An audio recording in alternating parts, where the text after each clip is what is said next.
Welcome everyone, my name's Silph, and today I'm doing something that I've never done before. Recently, I've been tackling some challenging Pokemon ROM hacks, and I figured, you know what, I always complain about Pokemon FireRed and Leaf Green being too easy for hardcore Nuzlocke. Why don't I build it the way I wanted? So, I took every major boss battle in the game, from rival fights to gym leaders to Elite Four battles, and gave each trainer their best possible team using Pokemon that they've actually used throughout the main series games, and scale proportionally to how far you are in the game. And what better name than FireRed Ultimate Edition? We took this game on live on stream, and it was quite the adventure, one which you will now get to partake in. But with hardcore Nuzlocke rules, meaning I can only catch the first Pokemon I find in each new area, my levels are capped at the next major trainer's ace Pokemon level, no items in battle, and the battle mode on set at all times, can I overcome my own insane creation? Let's dive in and find out. And you know, I spent countless hours creating this ROM hack, balancing every boss fight to perfection, and I'm gonna need something after uploading this. A new game to dive into because apparently I can't help myself. Which brings me to the new Crystal of Atland. And trust me, you're gonna want to get in on this early. This game is the Magic Punk MMO ARPG based on a new limitless magic crystal discovery in the world of Atland, where magic is an indispensable resource. And here's what has me hyped. You get all 20 classes unlocked from the start. That means no grinding, just pure freedom of choice from the outset. 20 classes, each with over 20 skill combinations. If you love theory crafting builds, like I love strategically tackling ROM hacks, you're gonna get tons of enjoyment out of this. They also just launched their brand new Homestead system and B-Duck collaboration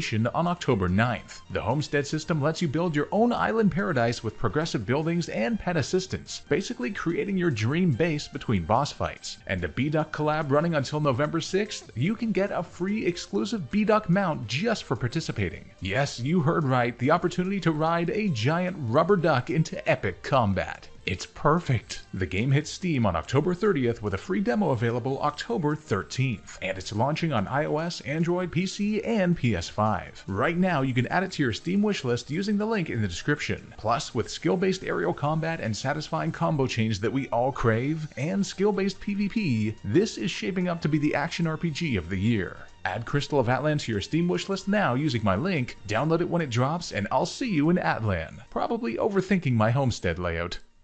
Our adventure begins in Pallet Town, where I choose Squirtle as our starter, just as I did my first ever time playing Pokemon Red and Blue. I name him Rich after one of the longtime members and supporters of the channel, as all our Pokemon nicknames will be, and upon getting Pokeballs, proceed to gather some encounters for what's to come. Our first ends up being a Pidgey on Route 1 that I named Swampert, definitely not confusing at all, and in Viridian Forest we pick up a Caterpie named Jason. I was very upset here, as our second wild Pokemon in the forest was a Pikachu, just a 5% chance to find in here, and I quickly realized it might have been a critical capture for the second badge, but we'll cross that bridge when we get to it. And no, not the Nugget Bridge, the Misty Bridge. Before moving on, I make sure to go to Route 2 for the guaranteed Rattata encounter. That way it increases the odds of getting the encounter that I think we'll need to take on the first gym. On Route 22, Mankey. It's a 45% chance to get compared to Spearo's 10%, and we do get it. Welcome to the team, Zachary. Maybe we have a chance now. After evolving Jason fully into a Butterfree and bringing our team to the level cap, it's time for the first gym leader, Brock, the Rock-type specialist, with a supremely buffed up team that honestly looks terrifying this early in game. With a full party of 6 Pokemon, and if we had yet another flying-type Spearow instead of Mankey, well, you can see what my concerns were. With my best plan in play, let's go for it. Brock leads with his standard Geodude, and Rich's 4x super effective same type attack bonus Water Gun gets the one-hit KO. Alright, that's manageable enough. As expected, in comes his brand new Kabuto with a Miracle Seed attached and also Absorb, so I can't stay in. I go into Jason to resist it, but he went for Harden instead. Interesting, as I tag him with the Confusion to target his special defense instead as he hardens again. Another brings him low, then he lands a Scratch, but Jason takes that incredibly well. And I was pondering whether setting up with Harden on our side would be worth it, but with 4x super effective rock moves everywhere, I opt against it and take that thing down. In comes Brock's usual ace, Onix, and this is a good opportunity to get Zachary on the field to resist the incoming Rock Tomb, but he missed anyway. Beautiful, as we get no speed drop and we land the low kick, which don't forget is based on the opposing Pokemon's weight, and with Onix being heavy as all heck, it's a beautiful one-hit KO. Insane. Now in comes another new Pokemon, Aerodactyl. I stay in as he goes for Sandstorm, a bit unfortunate, and we don't get the crit with Karate Chop. Resisted Bite doesn't do much and doesn't get the flinch. Then Zachary shows even more clutch style as he gets the crit on the second move. Amazing. His next Pokemon is then an Ammonite, and this is why Mankey was such a needed catch, as he gets another crit to take it down as well. Zachary's on a rampage. Brock's final Pokemon is then Larvitar, which goes for Leer as I switch into Rich. However, Larvitar is rock and ground at this stage, and with no speed drop, I know Rich can outspeed and one-hit KO it with a 4x super effective Water Gun to finish off the battle. Okay, Zachary made that way more manageable than it should have been. First badge acquired. But this was definitely not the one I was worried about. After picking up a Jigglypuff on Route 3, a great bulky and versatile option once we evolve it, we make our way through Mount Moon, where Chad and I were debating exactly what encounter we should try to get here. We have a chance for Geodude, Zubat, Clefairy, or Paris, and there was a repel trick we could have used to increase the odds of what we want to get, but ultimately I repel to make it to the bottom floor instead to get either Clefairy or Paris, and it ends up being the latter. On paper, the worst of the two options, however, I wasn't quite going to give up on Gardevoir quite yet. After Chat voted for me to pick up the Helix fossil, so I don't have to take any responsibility, nor can I get yelled at, we make it to Route 4 where we can pick up an Ekans, which unfortunately didn't have Intimidate, before arriving at the next gym destination, Cerulean City. While training up for the blue battle that occurs here, we had an evolution bonanza, with Rich evolving into a Wartortle, Big Mike evolving into a Raticate, and Swampert evolving into a Pidgeotto. It's time for our first real battle with our rival Blue, and although his team hasn't gotten too crazy yet, he does have one troublesome addition. Against his Pidgeotto, I lead with our own Pidgeotto with Keen Eye, that way he can't lower our accuracy with Sand Attack as he tends to love doing. Ultimately, our birdie asserts dominance with the help of 4 quick attacks being brought below half in the process. In comes his new threat, Magnemite, from his Magneton that he had in Pokemon Yellow. Here, I switch into Zachary as Thundershock does over half, and a crit would KO us from this range, but I was certain Karate Chop would get the one shot, and we get it. Whew. You can imagine without a fire or fighting type, this thing would be tricky. And in comes his Kadabra, which is already evolved at this point, which is quite terrifying. I decide Rich is our best option here against a Confusion, which does half with a critical hit. Holy cow. If he crits us here, and confuses us, and we hit ourselves, that would be a problem, but we need damage on this thing as nothing else is great here, and he doesn't crit, then Bite does 2/3. Here I send in Big Mike to tank another, and no crit so we can use Priority Quick Attack to take that thing down. In comes his Rattata next, which meets its match as Hyper Fang obliterates it. His final Pokemon is his already evolved Ivysaur now, but we have a hard counter for it, Jason, who gets put to sleep on the switch. Now Leech Seed would be a problem here, and after a terribly long back and forth, Jason was both seeded and poisoned by Poison Powder, not quite allowing us to take it out. With our team quite weak at this point, I decide to just go for it as we should have the range, and we do as a final super effective Confusion gets the job done. That was definitely a tough Cerulean Blue fight, I'm not gonna lie. After catching a Weedle that I named 1-up on Route 24, we then hit up the grass on Route 25, and no way, an Abra. Amazing, as we were far more likely to get Oddish here. However, Abra can teleport right away if you don't catch it on the first ball, so I didn't have my hopes up. But luckily, chat reminded me that Abra could spawn here, so I had Jason out in front who could put it to sleep on the first turn, thanks to Compound Eyes. We still need to catch it though before it wakes up. And boom, first ball anyway. Yes! Abra is so hard to get in Nuzlocke, so I was hyped about this, and it has a timid nature too. Wild, just wild. Naturally, I name her Holy. After evolving Holy into a Kadabra and making sure to pre-poison Big Mike on a Wild Weedle to activate its Guts ability, it's time to take on Misty, the second gym leader, and boy oh boy does her team ever look intimidating. Apart from levels, it looks like something you'd expect to see around the 4th gym, but I have a semblance of a plan to take it on. She leads with her Slowpoke, and I go in with Gardevoir. Never did I think a Paris would be an effective lead, but this thing has Growl and Yawn, so I go for Stun Spore to paralyze it off the bat to cripple it a bit. She then stays paralyzed as we get off a Bullet Seed, and Gardevoir gets the 5-hit to get just the range to 1-hit KO. I mean, the modest nature we have definitely helps, but wow, that was very helpful. In comes Goldeen next, and I know she'll go for the 4x super effective Peck, so I go into Swampert, but she actually went for Tail Whip. Unfortunate, but Gus does a third, and then she lands a Supersonic to confuse us. Combined with the defense drop, I do not want to stay in, so I go into Rich to tank the incoming horn attack, then land a bite, and we get the flinch, so another gets the range to take it down as we level up. Don't forget, in hardcore Nuzlocke, you just have to be at or below the level cap when the battle begins, so this is a helpful strat. In comes the big threat though, Chinchou, a part electric type that she has to counter opposing water Pokemon like our Wartortle. Our best answer here is definitely Paris, who I bring back out to an oncoming Thunder Wave. Not ideal, but thankfully we resist all of her other moves, so we eat up Shockwave and make it through Paralysis for the 3-hit Bullet Seed to below half. After she hits us again, Guard pulls through yet again, and we get 3 hits to take it down. Never doubt Paris. Paris is OP. In comes Psyduck, and Psyduck missed its disable, so we make it through Paralysis, and Guardy gets the 3-hit again to knock it out. Alright, I don't regret going for Paris instead of Clefairy, which is kinda crazy to say. But the fun's over, as in comes Misty's Gyarados with Intimidate, an insane threat here. See why I wanted a Pikachu earlier? And we have nothing we can switch into a Thrash, so we said farewell to Paris. But she survives on just 1 HP on a Sliver, makes it through Paralysis, but misses the Stun Spore that would have crippled Gyarados. No!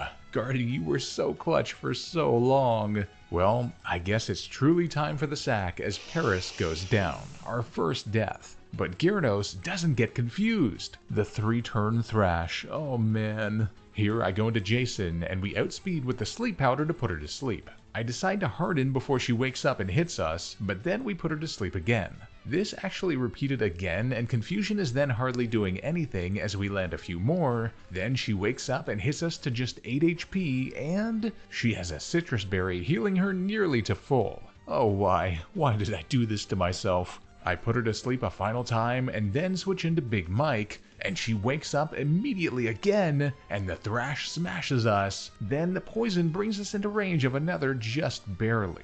Oh, I have no choice though, so I go for the Guts boosted Hyper Fang, and we get the flinch! Impossible! We've got a new Clutch Master as Big Mike seals the deal with a quick attack. But one giant threat still remains, her ace, Starmie. And I have no choice. We had chat vote on which Pokemon we should sack here, and Jason the Butterfree was their pick. Rest in peace, buddy. Here I send in Rich, and Confusion brings us near half. I put a Personberry on Rich knowing Confusion was a risk and that he would likely be our Starmie counter, as our second bite brings it into the red.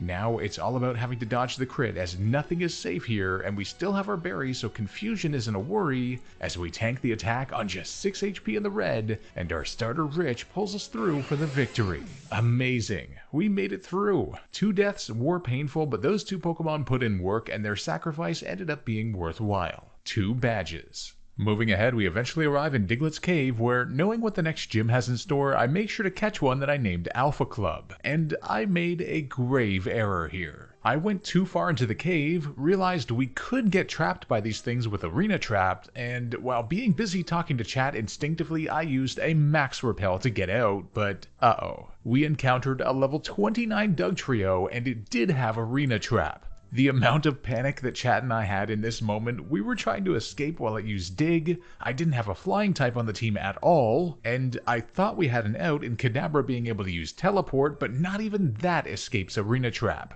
I even found out you could throw Pokeballs at Pokemon while they're underground, but we don't get it, and our starter Rich gets taken down by a second attack. And I tried to escape after the KO, but it doesn't let us. This was one of the most insane and unfortunate sequences I've ever had in a Nuzlocke. There were times I genuinely thought the run was over as it could easily take out our whole team, and Pokeball after Pokeball was failing, and Jajankin barely didn't KO it on the red after a huge feud, and our final Pokeball doesn't catch it, so our dear Wigglytuff also goes down. But it finally allows us to run. Raticate's quick attack would have done the job anyway, so right at the point that we could have escaped, it allows us anyway. I have no words. 2 more deaths on the board, but hopefully the Diglett catch was somewhat worth it. Now after a few more encounters such as Meowth, Oddish, Spearow, and Magikarp in Vermilion City using the Old Rod, we also get some great evolutions like 1-Up becoming a Beedrill, Sophie the Arbok, and Samurai the Gyarados. With our team sufficiently powered up, I decide to take on Blue in the SSN. Our Pidgeotto dominant strat works yet again to take down his, as Swampert is left on about a third as his Raticate then comes in. Here I switch into Zachary, but Hyper Fang does just over half, so that's evidently not gonna work. I instead opt for Samurai for Intimidate to help, and a couple Water Pulses get the job done as we're hardly touched thanks to our high levels near the next cap. Next comes Kadabra, and I figure we can yet again assert dominance by switching in our own Kadabra, and he used Disable and then kept using Kinesis to lower our accuracy, but we have the more powerful Psybeam, so we took him down, hardly losing any health. Then the AI makes a strange decision and sends in Ivysaur, and this thing was the reason why I brought Arbok in to counter, especially with Shed Skin to counter status conditions, but it turns out we don't get the free KO as Holy misses Psybeam and gets put to sleep by Sleep Powder. Okay, suddenly this is not a freebie. I switch into Arbok as initially planned as he goes for Leech Seed. I decide to paralyze it with Glare and he stays paralyzed. I tried to Paraflinch it with Bite, but it didn't work, so I opt to go into Big Mike, but he went for Sleep Powder right on the switch. If only Sleep somehow activated Guts. He then lands a Leech Seed again, and I'm worried about a crit, so I go into Holy, and he gets the Leech Seed off on her too. Then we wake up and land the Psybeam, but it's somehow not enough. And Vine Whip plus Leech Seed brings Holy super low due to Overgrow. Goodness gracious. But at least we outspeed here, and with our accuracy now reset, another attack does that thing in. Man, Leech Seed makes this battle way more of a challenge. His final Pokemon is then a fully evolved Sandslash as Holy gets brought to 8 HP in the red by Leech Seed, but Gyarados is the perfect answer here, intimidating it, dodging the Slash crit, and landing 2 Water Pulses to take it down with us just on half. Our team got damaged badly in there, man oh man. Looking at our team for the next gym, we unfortunately haven't gotten either Nidoran yet as an encounter, which would have been perfect since we could have fully evolved them with a Moonstone, and I'm not liking the way our roster is looking. So I head to the east and pick up a guaranteed Voltorb on Route 10, then was really hoping for the Geodude or Onix from Rock Tunnel, but we got a Zubat. Another thing weak to Electric. Great. Well, making our way to the Vermilion gym, this is the team I decided on for the third gym leader, Lieutenant Surge. And after suffering terribly with the gym puzzle, which I have the worst luck with, and now chat can finally vouch for me on that. Which one did we not do? I genuinely think I clicked all of them, did I not? Guys, I swear I checked them all. Top left 2, so maybe the very... Oh! Is it literally the last one I'm... No, it's not that one either. There's no way I didn't try that one the first time. Okay, so it's that one, and then I'm just gonna go for... Oh, oh no. Oh no, this is gonna make it... my editor's gonna have a field day with this. Trash, trash, trash. Ah, a switch. I'm going for this one. Oh my god, I'm telling you guys, this is the worst. To the editor, a 50-50 chance. Silph gets it wrong 90% of the time. Well, yeah, I'm living up to that right now. I remember your Pokemon Pearl with the only normal types. It was brutal to go all the way. Yeah, oh gosh. Mount Coronet absolutely tore us a new one. Oh, number 9. His team is looking absolutely horrendous. Normally, he's a pretty clean sweep if you don't get double teamed or paralysis hacks, but with all this insane coverage he has now, nothing is safe really. Time to cross our fingers and go for it. Surge leads with a Voltorb, and I get Alpha Club out there, one of the few things that can outspeed it, instantly getting the one-hit KO with Dig. But then in comes Chinchou, and I go into Villablanc the Gloom to preserve Alpha Club for a later electric switch. Chinchou actually goes for Rain Dance instead of Water Pulse, which is not good at all. At least with the resistance to all of its moves and recovery from Stab super effective Absorb, Villablanc can outdo him over time. Then in comes Electabuzz, which has Bloody Psychic of all things, so thankfully a Holy Switch eats it up reasonably well. The rain then stops, so no more 100% accuracy thunders, and I go for Psybeam, which does right about half, then Body Slam smashes Holy right to the red. Chat and I went over this like crazy and ultimately decided we need to hope for the range here, but worrying so much about other moves and our plus speed nature allowing us to outspeed, we forgot it had priority quick attack. Ouch. Losing a timid Kadabra is brutal. With this thing's coverage and with me not being able to use Calcs in this run, I was desperately hoping a Guts boosted Stab quick attack would do the job from Big Mike, and he gets the crit anyway. Let's go. Then comes Raichu, his ace, and I have got to get out of here. And he went for Thunder, not 4 times resisted Brick Break as I was expecting. No way. Well, predicting he'll go for that again, I go into Alpha Club, and we get the free switch. Okay, that's better. Now we go for the dig and somehow outspeed, and we dodge his attack, and boom, Alpha Club demonstrates his alpha status and gets the critical hit to one-hit KO. Huge! Magneton then comes in, presumably wanting to go for Reflect. Now if we use Dig, that means he'd get it up while we're underground, so I opt for the Magnitude instead, and we only get Magnitude 4, which does like nothing. But he went for Sonic Boom. Okay, time to risk it again, and boom, the 7 to KO. His final Pokemon is then Jolteon, and with it having Dig, which seems to be his best move, I figure we can Magnitude it for the double damage while he's underground, but he goes for Quick Attack, Alpha Club tanks it on just 10 HP, and then unleashes with another Magnitude 7 to get the job done. Thunder Badge in our pockets thanks to our little weird mole boy. That was insane. Rest in peace to Holy, a Pokemon I definitely did not want to lose. A long trip through Rock Tunnel has us emerge past Lavender Town, where we have a guaranteed Growlithe encounter, but I forgot that they have Roar. So we lost our first one, and I was hoping the second chance on the next route would have Intimidate, but nope, although we do catch it thanks to Sleep Powder. Celadon City then offers us lots of great TMs and items like much needed evolutionary stones through the department store, and after having now fully evolved Theo the Arcanine and Zachary as a Primeape, the end of the Game Corner hideout has us face Team Rocket leader Giovanni for the first time. Villablanc makes quick work of his Onix with 2 quad-effective absorbs after he got a crit on Rock Throw. Then comes Rhyhorn, which we hit low with another. Then I switch into Samurai for Intimidate, and then go into Zachary as I want to have him out on the field for his last Pokemon already. So Karate Chop KOs him, and then in it comes his Kangaskhan. He goes for Fake Out, and gets a crit off the bat, ruining my entire plan. Oh, come on. The only thing we can do here is intimidate it with Samurai, and he misses his second Mega Punch, so we land Water Pulse, don't get the confusion, then he flinches us with Bite, and Dragon Rage brings him below half, but Kangaskhan is too powerful, so I go into Theo, and he gets another flinch on us as Ember hardly does anything, and we don't get the burn. However, I can go back into Gyarados here for another Intimidate, tank the Bite, and then he lands another on the next turn, and a third flinch. You've got to be kidding me. Now what? I decide our only option is Big Mike, and thankfully he didn't Mega Punch, he just Tail Whipped, so we can go for the Guts Quick Attack, which doesn't get the job done, but he just went for Bite. Whew, that was way too close as another finally seals the deal. Well, that was a scary one. Give me back my scope, Mr. Giovanni. After picking up a Doduo on Route 12 instead of the Snorlax, which we can wait to try and get the second one, it's time for the 4th gym as we have a bunch of great evolutions and new TMs from the Game Corner like Flamethrower on Arcanine. And we have a team that's almost fully designed against grass types. Erika's team has improved substantially since the vanilla games, with threats everywhere and even more status and setup to worry about. She leads with a new Tangela, and I lead with ZZ Jams, our new Fearow, who hits it hard with Aerial Ace to a quarter, and then it lands the Sleep Powder, but I had attached a Chesto Berry, allowing us the KO with another. Then comes Parasect, which is actually 4 times weak to flying, so wham, an instant OHKO.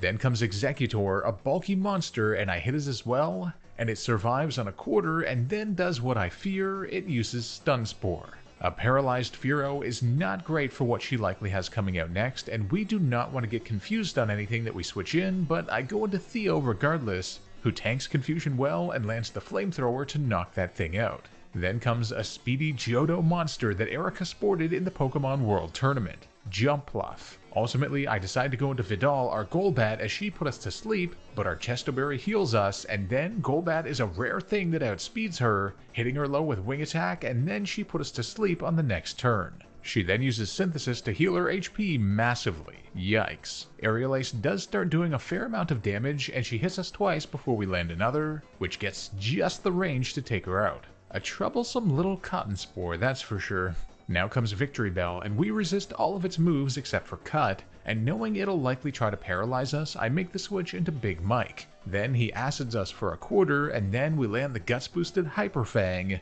but it's not enough. Quick Attack would be great here, but we are paralyzed, so it's not a guarantee, and a crit is very risky. So I go into Vidal to 4 times resist the oncoming Razor Leaf, and now we outspeed for the Wing Attack KO. Her final Pokemon is then her ace, Vileplume, and we resist all of her moves, so I go in with Wing Attack for 2/3, and then she lands the Sleep Powder. Gosh, that's annoying, as her Citrus Berry also activates to heal her massively.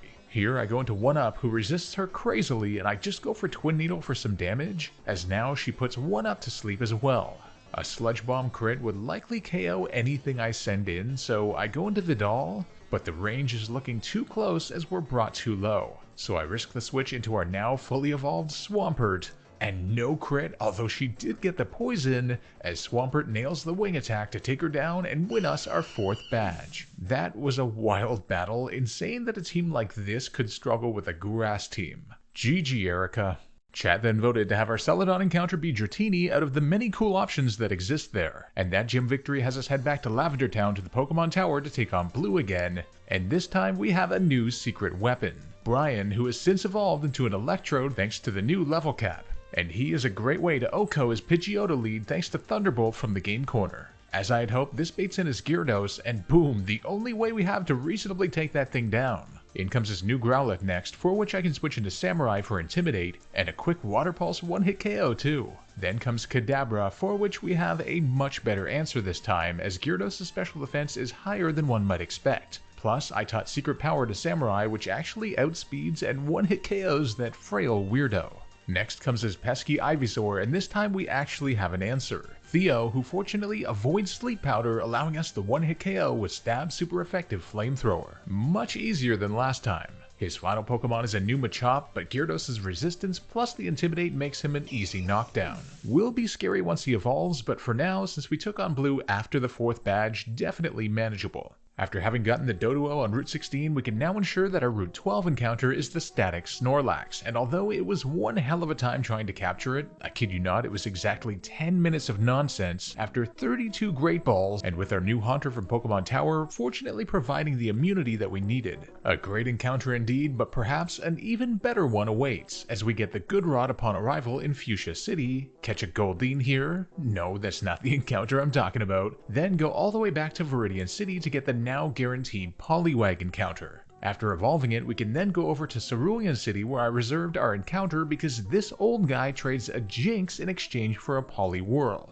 And this is a gigantic pickup for us as Jinx is a heavily underrated monster. Also, forget about the nickname Zinx, it was chat's idea, I swear. The Safari Zone also nets us a really great encounter, Nidorino, a Pokemon I've been wanting since pretty much the beginning of the game. After theory crafting for a while and powering up our team, including fully evolving Hennog the Nidoking, it's time to take on the 5th gym leader, the Poison Specialist, Koga. Now normally Koga is kind of an easy sweep through with a Psychic type, barring any status or evasiveness silliness, but this time around he has a far more varied team, with Fortress especially stopping Psychic types in their tracks. Let's take him on. He leads with his Golbat, and Zinx is one of the few things that could outspeed him, instantly vaporizing him with the Stab super effective Ice Beam. Then, unexpectedly, he brings in Venomoth, but I realized it's because it has Signal Beam, which is perfect because we have Psychic that I got from Mr. Psychic in Saffron City since Jinx doesn't learn it by level up. And boom, another one hit.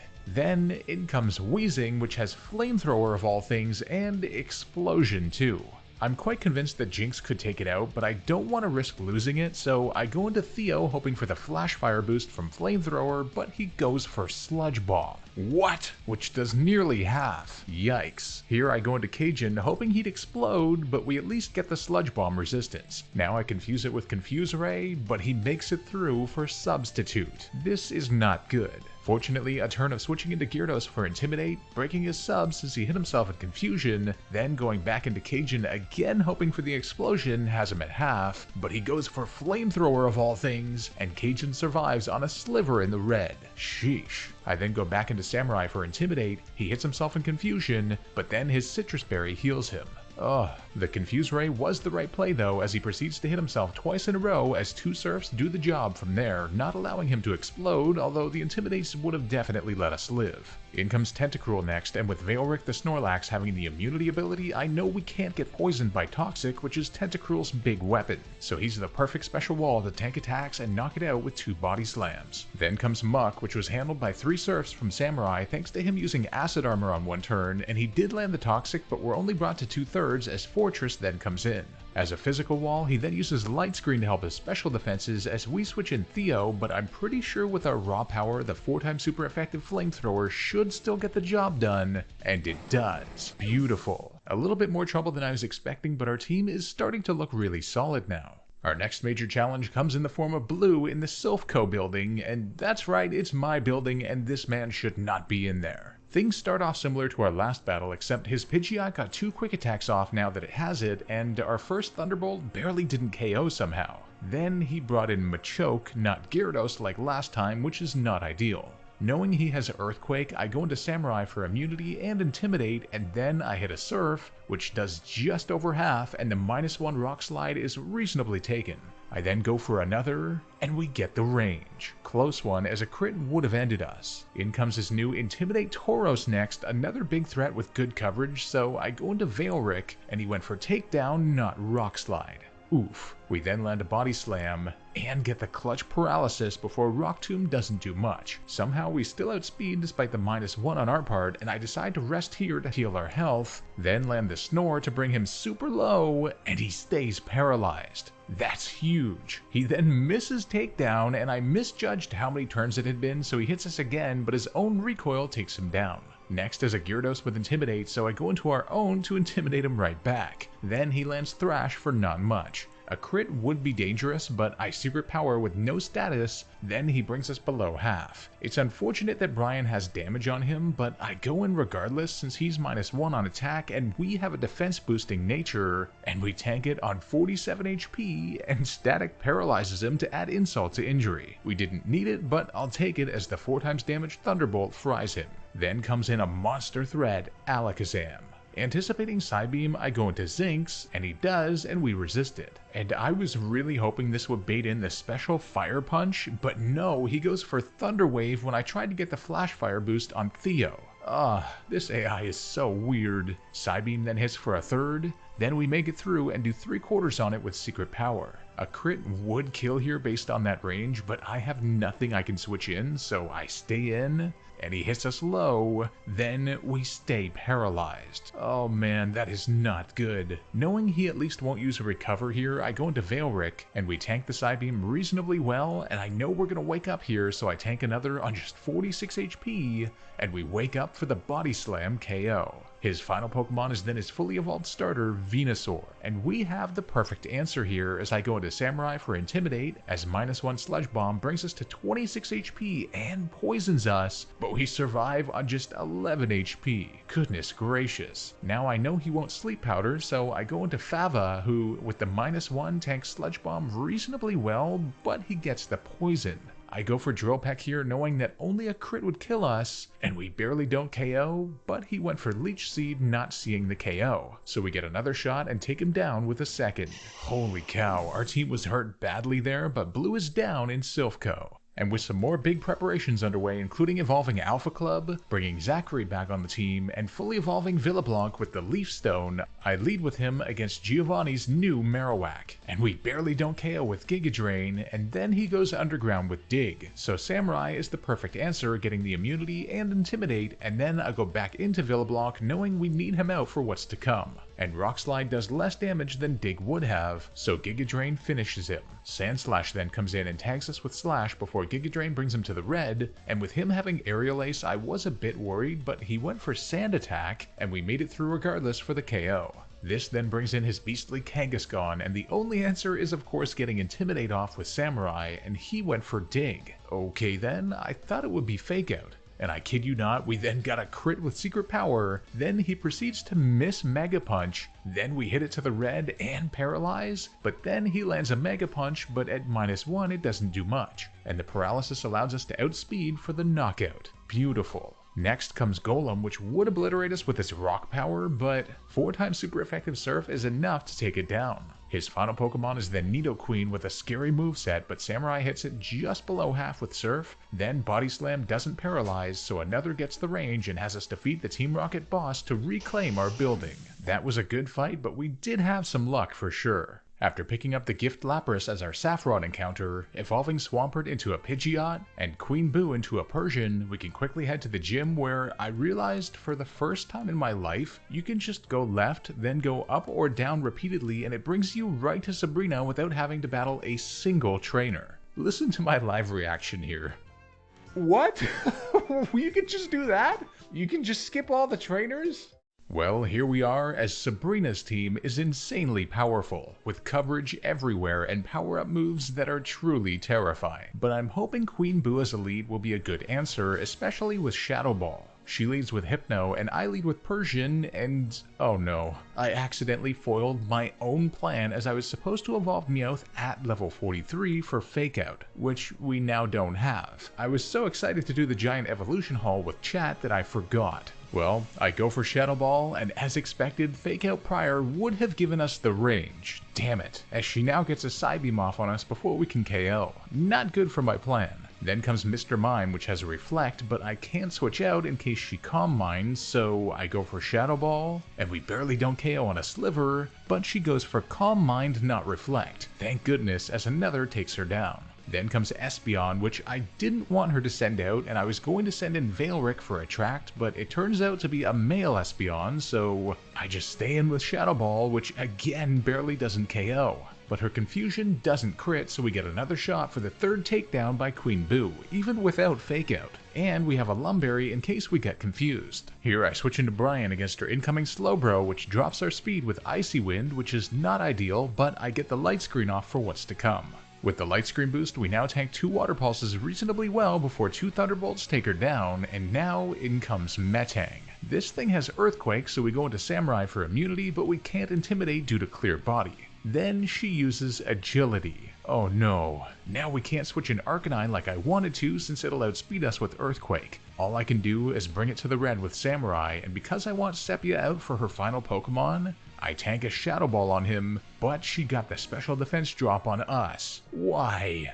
An Earthquake then hits us for not much before we take her down with Surf. Now even after that special defense drop, I think we should survive a non-crit from Alakazam, as geez, we survive on 31 HP in the red, but no, she paralyzes, but we land it, the Perish Song. Now I just stall her out with Veilric's Supreme Bulk being able to rest through her attacks as she went for Calm Mind too, and 3 turns pass by to automatically take Alakazam down with Sepia safe back in our party. That was a huge play. 6 badges. Picking up a cool encounter haul along the way, including most notably an Aerodactyl from the Pewter City Old Amber which the Cinnabar Research Lab can restore, and which I used the Rock Tunnel Tutor to teach Rock Slide. It's time to take on the 7th Gym Leader, Blaine, whose new team is exceptionally well integrated, with Sun support and all, so I was pretty nervous. But as a viewer said, he who controls the rain controls the battle, as I get Sepia out to lead against his Ninetales. This was a complete weather war with him using Sunny Day before we Rain Dance, and he kept doing it so every Surf was weaker and we got burned by a Flamethrower. But eventually with Sepia below half we had the Rain up and took him down.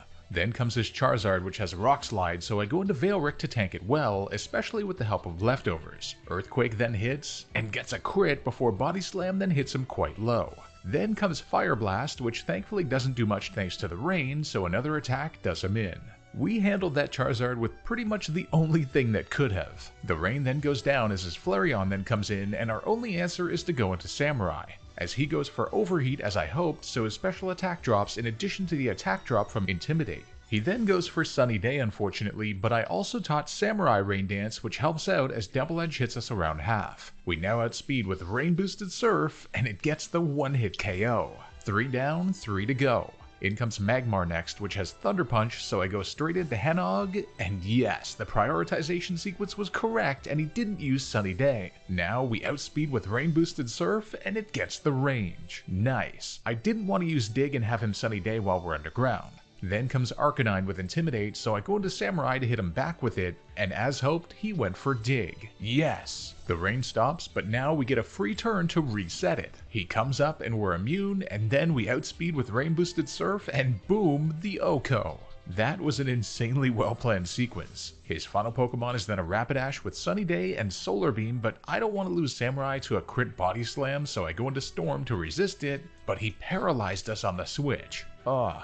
We make it through on the next turn, but miss Rock Slide. Why? Then he gets a crit on Body Slam, and we stay paralyzed on the next turn, and the rain stops. Storm, why are you doing this to me? This is your debut battle, buddy. Predicting the fire move, I go into Theo, which works, and now I can land a dig followed by a secret power to take him down, only getting hit by a Body Slam in the process. Quite a smooth battle apart from the Aerodactyl nonsense. Can't believe we put so much work into preparing him and then that. Picking up a few encounters like Rapidash and Drowsy in the Savai Islands, and almost losing everything to a rampaging Moltres that got relocated to Mount Ember in this game, we do a ton of preparation to plan for the 8th and final gym leader, Giovanni. And ultimately, this is the team I decided upon. You see, Giovanni in the originals was easily sweepable with a simple water type. His team was just so bad, especially for what is supposed to be the strongest gym leader, so I feel like his Kangaskhan and Persian really add a lot of depth here. Plus, evolving his Rhyhorn too. He leads with his Kangaskhan and it fakes us out immediately, and then we outspeed with Brick Break, which actually gets the one-hit KO. We've been operating with Karate Chop all game, so to see that payoff was really incredible. Then comes Dugtrio, so I go into Samurai, but he goes for Sandstorm instead of Earthquake. I know we have to tank a -1 Rock Slide here, but actually, we outspeed and knock it down. Okay then. Then comes Nidoking, a big threat with the Magnet and Thunderbolt. Oof, I was expecting Rhydon. It also has Surf, so Dugtrio isn't really an option, but I do switch him in for Electric Immunity, then pivot to Roscoe the Golduck for her debut battle, but he went for Earthquake instead of Surf. What in the world? Now we need the one-hit KO with Mystic Water boosted Surf, and we get it. Whew, that's some power. Then comes Nidoqueen, and unsure of the range since Nidoqueen is bulkier than Nidoking, I go into Samurai to tank 2 Ice Beams and take it down with 2 Surfs in response. His final Pokemon is then Rhydon, and with Rock Slide and a Citrus Berry, it is a monster, and I do not want to lose Samurai if something goes wrong, so I go into our bulky legend Villablanc, who tanks Rock Slide on just over half, so even a crit would have been okay, as the 4x damage Giga Drain obliterates that beast. His final Pokemon is then his trusty Persian from Pokemon Yellow, and knowing it'll fake out, I go into Samurai for Intimidate, then -1 return can hardly do much, so a couple Surfs take that cat down and win us our 8th and final badge. Let's go, our team came through hugely, and one note, never underestimate Golduck. Going back to the power plant has us pick up a crucial Pokemon that really got us through Blue's Route 22 battle, a Magneton I named Harrison, who was able to clutch the battle out by providing a psychic resistance against his psychic blasting Alakazam, and we could paralyze it with Thunder Wave to make it more manageable with Veilric. Shout out to Brian too with the light screen support. But the real test is yet to come as we make our way through the perilous Victory Road, picking up an Onix along the way, but I'ma be honest, we're not gonna use that thing. Instead, arriving at the Pokemon League, we spent forever designing an adequate team, and we add our new fully evolved Cole, the Dragonite from the Game Quarter rewards now that he can evolve at level 55. With 5 ultra challenging battles ahead of us, and after fulfilling the rest of our EVs and stocking up on any items and TMs we might need, it's time for the Elite Four. The first Elite Four member is Lorelei, the Ice Master, and her team is usually quite manageable with an electric type, which is exactly why she now has her Piloswine to counter that. This team looks quite menacing, but I lead with Harrison regardless against her Dugong as Thunderbolt hits and gets the one hit despite its bulk, preventing her from getting the Hail Up. Yes! In comes Cloyster next, which is weird. I thought it would be Piloswine, but this offers us another free knockout, and I wonder if Spikes was registering as a ground move and that's why she sent it in? Very weird. Then comes her Piloswine, so I go into Samurai for Intimidate and Earthquake immunity, but it does have Rock Slide, which I realize 4 of our Pokemon are weak to, so I go for Surf, which brings her into the red, but she went for Blizzard, which misses. Okay then, as another 2 hits after she full restores get the job done. Then comes Slowbro with Ice Beam, Psychic, Yawn, Surf, and a Lumberry to heal status, so I go into Sepia hoping it doesn't yawn, and yes, as hoped it uses Psychic, but it gets the special defense drop. Why? I get the Toxic off anyway to use up her Lumberry, and then we get hit below half before our Berry helps heal us, and now I know it'll go for Psychic again, so I go into Harrison to tank it, and another special defense drop. 3 in a row. Thunderbolt then hits, and boom, well deserved, you whack job. Lapras then comes in, so I switch into our own to tank Surf, and then land a Toxic on it. Nice, but it does hit a body slam and paralyzes us. Lorelei's luck is pathological. I go into Samurai now to stall her and intimidate her, but boom, paralysis again on the next one. Now she confuses us with Confuse Ray and we hit ourselves. Then Ice Beam gets a critical hit. I actually can't. 7 ridiculously lucky events for her so far, and I have to switch as she full restores. This is just... no words. I go into Harrison hoping we don't get crit by a Surf as a T-Bolt knocks her into a sliver. Surf hits, and she did get a crit, but Harrison tanks it on quite literally 1 HP and outspeeds to take that devilish thing down on the next turn. Oh my word. Her final Pokemon is then Jinx, and switching in Veilric has us get put to sleep and attracted, but he makes it through both to land the physical Shadow Ball and giving us a deathless Lorelei battle. I can't believe it. That was wild. The next Elite Four member is Bruno, and the big thing with his vanilla team is that you could sweep through him with Psychic, but now he's got Steelix to counter that problem in addition to super diverse movesets. Regardless, I lead with Jinx against his Hitmontop, and crazily enough, after he faked us out, he proceeded to send in his Hitmonchan, Hitmonlee, and Machamp in rapid succession due to their coverage moves, and I was thinking the whole time he'd go for Steelix with Iron Tail, but apparently not, as Zinx goes nuts with one-hit KOs on all 4 of them with massive power, stab, super effective Psychic. Much better than I thought, as in it finally comes Steelix, for which Samurai with the Intimidate is a great answer, as we can tank resisted Iron Tail and then go into Harrison to tank Rock Slide, and I repeat this process over and over to minimize his attack, then being able to bring him into the red as he full restores, and I bring in Sepia, thereby having Shell Armor protect us from any potential crits with him at -6 attack. And we can obliterate him with a Surf from there, which then allows us to switch in Gyarados once he brings out Poliwrath, allowing us the safe KO with 2 Earthquakes thanks to Intimidate. Amazing. The third Elite Four member is Agatha, a scary threat with her new team with Levitate everywhere, Intimidate, and powerful status and stab moves everywhere too, but we have a couple of secret weapons. I lead with Zinx against her Intimidate Arbok, meaning our stab super effective Psychic is unaffected and gets the one-hit KO. Crobat then comes in, which would outspeed with Shadow Ball of all things, so I have to switch. Harrison comes in to resist it, and she went for another, not Confuse Ray, so all the better for us as Thunderbolt fries her. In comes Weezing since it has Flamethrower, meaning not even Zinx is an option, and with Explosion we need to send in Samurai for Intimidate, then I land a Surf for just less than half before Sludge Bomb hits us and poisons us too. A crit would kill us from here, so I go into Sepia who tanks it well, and then I go for Ice Beam for the freeze chance, but she survives on like 1 HP and burns us. After her full restore we can then take it down in 2 more, and then in comes Mischievous since it has Thunderbolt. Here I switch in Harrison, but she went for Calm Mind instead. Uh-oh. It has a Lumberry too, so not even Thunder Wave helps, so I just go for Thunderbolt and it does less than half, and then it paralyzes us with Thunder Wave. Oh no. She Calm Minds again, and then we pull through with another attack to bring her to the red, and we get the paralysis, but the Lumberry heals her. I take a chance to go into Cole the Dragonite, and she didn't heal, so Thunderbolt hits us for a third. The speed tier is super close, but I have no remaining options, and Cole gets the job done with a wing attack. Big sigh of relief there. Her final 2 Pokemon are both Gengar, so I go into Zinx as I know she's gonna Ice Punch, and this works perfectly, allowing us a free chance to get Zinx out as I knew we needed but wasn't able to figure out. So we can outspeed both of them with a stab super effective Psychic, each to take down Agatha, and damn, that got dangerous at points, but we made it through. The fourth and final member of the Elite Four is Lance the Dragon Master, and boy oh boy, his team is scarier than ever, with a damn Salamence and Kingdra added to his roster, meaning he has 2 Intimidate methods, including Gyarados, and crazy bulk, speed, and power all around. Formulating my best plan, let's take him on.